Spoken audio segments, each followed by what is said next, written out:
Hi there, Claudette Chenevert, Stepmom Coach. It's been a while and I'm glad to be here. So, how have you been doing? Hopefully you've been enjoying summer and this weather. It's sort of a little crazy. Today I wanted to talk about a post that I did not too long ago. A video, in fact, that was called Before You Engage in an Argument with a Spouse. And I had someone who asked me a question, and I promised I'd answer her question about this. And her question is that when you have a spouse who purposefully does things to make you angry or to start an argument, and then claims that you're the one who's like really mean, and she used other words, and then that you're complaining all the time, and then he does things to purposefully hurt you in sort of like instigating the argument, right? And I'm sure we've all experienced people who purposefully engage us in an argument and then blames us for being the mean person or the complainer or the victim or whatever. And then she says that, he is a very angry person. He doesn't want to get any help. He's a very hard person to love. And, it's really difficult to connect with him. So, as I read her comment, I re-listened to the video, I listened, I wanted to, come with an answer. And, one of the things she mentions is that he probably had emotional issues, attachment issues, and although that may be true, it's really hard for me to diagnose. And first of all, I'm not here to diagnose anybody. That's the last thing I want to do.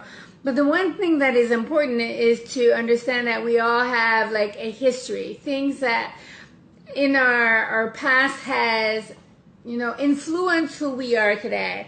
And as she was sharing that, one of the things is that, personally, in my relationship with my husband, I was the type of person who would engage in arguments with him. And the reason for the arguments I had with him was along the lines of, I wanted to get my point across, but I also was someone who was afraid of losing a person in my life. I've went through a lot of personal losses of relationships and close people in my life. And so there's this fear of getting close to another person. Now, I'm not saying that, this is what this, what the person asked, the comments was about. But, there's a lot of different reasons. And so, although I don't know the history of this person's spouse, and there are some things that happen that are very common. One is that there's a fear of being hurt. There's a fear of trusting other people, which was one of my biggest issues when I met my husband. Trusting him that he would be there to help protect me, to be there for me. And so I tested him. I would test him a lot. And I did this with my kids as well, my stepdaughters and my son. I would test them. And I see, the bad part of that about, testing other people and starting arguments. The other thing I want to share about this, sometimes it's hard to get close to another person, especially if you're afraid of being hurt personally. So my response to the comment that this person made on this video that I did a few weeks ago is to try to respond by being less defensive. Now, I know it's easier said than done, and sometimes we say, but I'm not defensive. Just the fact that you say, I'm not defensive, you're being defensive. And it's not a question of saying who's right or wrong either. It's a matter of, what is it you want to get out of this conversation? You're having an argument. There's a reason for this argument. And so, but the end result is what? What do you want to get out of this in the end result? So if I go back to some of the arguments I had with my husband, one of the things I noticed, and I noticed this after several years, is that I would always have an argument with him just before he left to go on a business trip. And I would be alone at home with his kids and my son.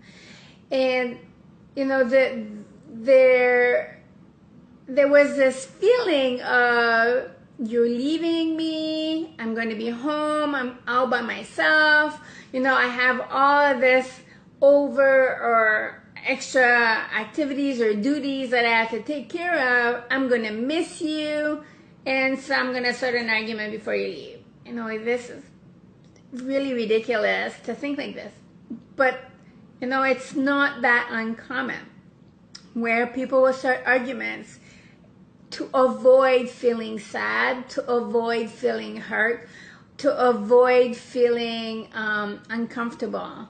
The idea of starting an argument to avoid those emotions is so that you don't have to deal with those sad emotions or the emotions of being alone, of being abandoned, if that is the case.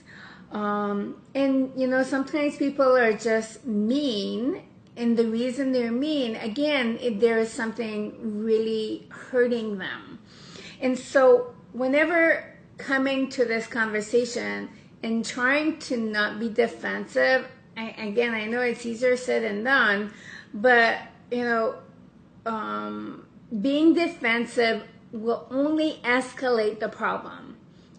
If you are defending yourself towards another person, the only thing it does is make it worse. Because what happens is that as soon as you start defending your position, there's this wall saying that I'm not ready to listen to what you have to say. I'm going to stick with what I'm doing. I'm going to protect myself against you, and that's it. Now, there are times we do need to defend ourselves. Like, I'm not saying we should never defend ourselves. That's not true. Especially, if someone is really attacking who you are as an individual, your person, there are moments we need to defend ourselves. So the thing is that when we defend ourselves, we do so because we feel like we're being attacked. We feel like we're being blamed for what's going on. We're not being understood. And so it just, escalates. And when we defend ourselves, it's more a reaction to what's going on rather than thinking through what's actually happening. Also, when we are defending ourselves, we're preventing ourselves from actually listening to what's happening, and it makes it really hard to find a solution to what's going on.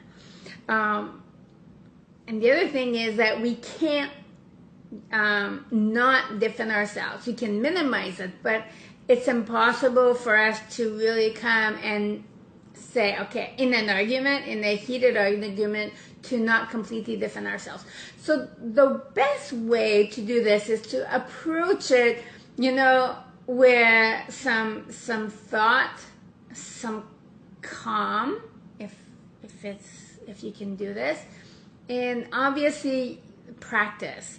So the first thing to do, to not be defensive is to breathe through and take some deep breaths. When you're seeing another person coming towards you and saying, hey, I told you got to do this, How many times do I have to tell you to not bother me when I'm at home and I'm sitting on a chair and I'm reading my newspaper? It's like, okay, whoa, like this is like a big blow to you, right?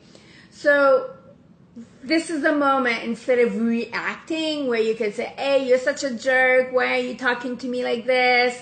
You can't talk to me this way, this is so stupid. This isn't going to help the situation. As you can see, it only gets worse. So take the time, take a deep breath, center yourself, and, look at what's happening. What time of day is it? What just happened before? Is he angry really at you, or is he angry at something else that happened? If I come back to myself, whenever I would come back from home from work, I'm sitting in the car. I had a really big day. I used to be a hairdresser at the time, and I would work in a very busy salon.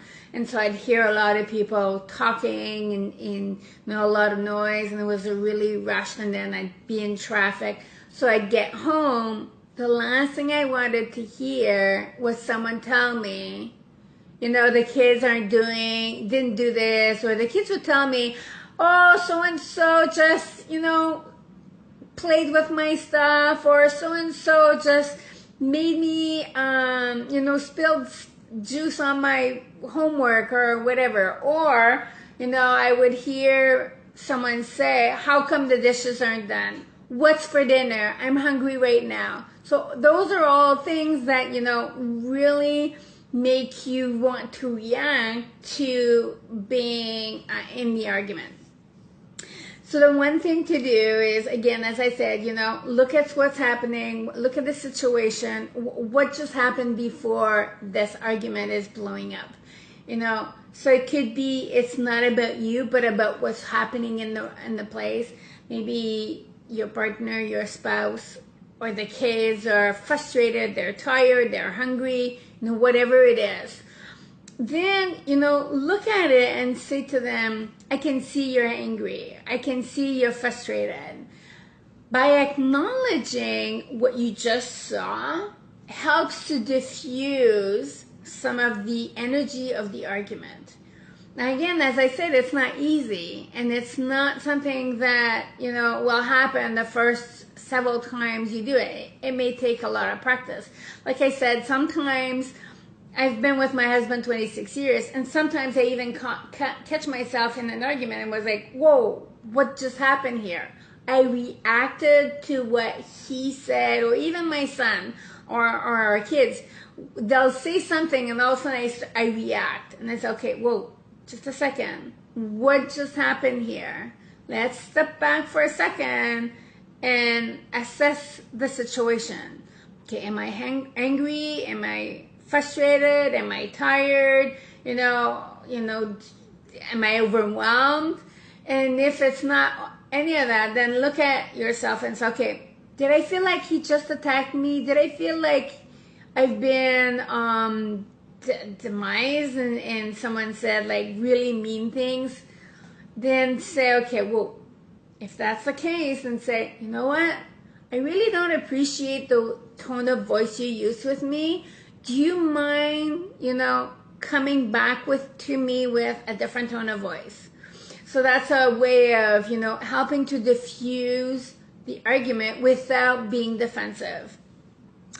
The other thing is to try to practice active listening skills. Like I said, this is something that doesn't come like in the first try. It takes practice, and so maybe this is a good idea to take notes while you're listening to this, and at the same time pause, rewind, and then listen again.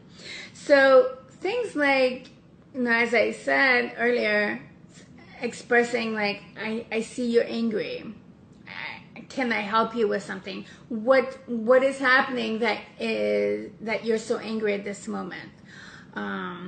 Say like, how can I help you? What is the situation about? give some space to be able to hear and listen to what's going on, so that the other person doesn't feel like he or she's being ignored, put down, or ridiculed for whatever's going on. And again, there's so many different scenarios, and it's really hard to put a one-size-fits-all type of solution, because that we're all unique. We all have different personalities and issues. And so there's different solutions, but these are some of the things that you can do to help you. The other thing that, you could say is like, I see that you're really angry, and this may not be the right time for us to have this conversation. Do you mind if we come back in an hour or half an hour and talk about it again? I know that for myself and my husband, we've had some arguments where I said, okay, no, we can't have this argument. This needs to stop now before we say things we'll regret and then are hard to take back.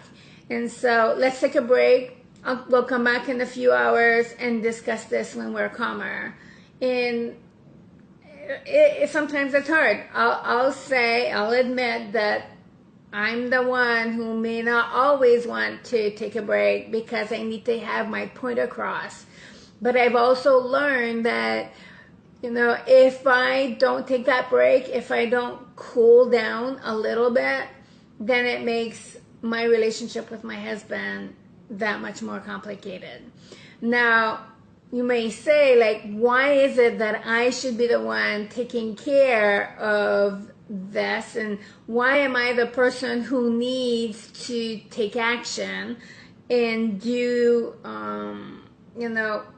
these steps? Well, one of the things I know is that when you're feeling hurt, when you're feeling that the other person isn't treating you well, you're the one that's in need, and you're realizing what's going on. Therefore, it's a good idea for you to do things to help you with this relationship, and to also to protect yourself, and that you're being heard, you're being respected. One of the things we know for sure is that you cannot change another person. Another person won't change because you ask them to. But the one thing you can do is influence them. And I think that's important, and an important distinction to do.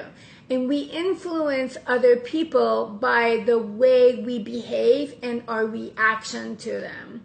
So when someone comes to you and they're angry and they're talking in a tone of voice you don't appreciate or you don't like, this is a good time to say, hey, listen, I can see you're angry. So the first thing you're doing is you're acknowledging that they're angry. So you're not minimizing it, but you're saying, I can see you're angry. I don't feel this is the right time for us to have this conversation because you're too angry. Let's take it later in the evening when we've both calmed down, and we can have a better conversation. Especially if the kids are there, this is not a time to have an argument. Calm down and have it later. And then ask yourself, what is it that you want to come from this conversation? Like, if you're really angry, if your spouse is really angry and he's rambling on about all kinds of things that's happening, ask him, so what would you like to see happen at the end of our conversation? What is it? What kind of solution can we come up with that will make this situation better? So those are just a few tips. I would love to have more conversations with you around this, and I'll be sharing more throughout, a series of, dealing with conversations, conflict, arguments, anger. And join, if you like this video, join, click on the get notifications from Facebook.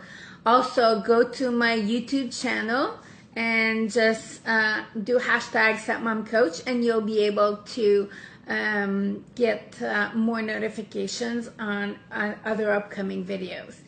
And if you like this video, please feel free to share. I'd appreciate that. And finally, if you have a comment, just put a comment below and I'd love to hear what you think. So have a great day. Thank you for the comment and the opportunity for me to respond. And I look forward to talking with you again very soon. Bye.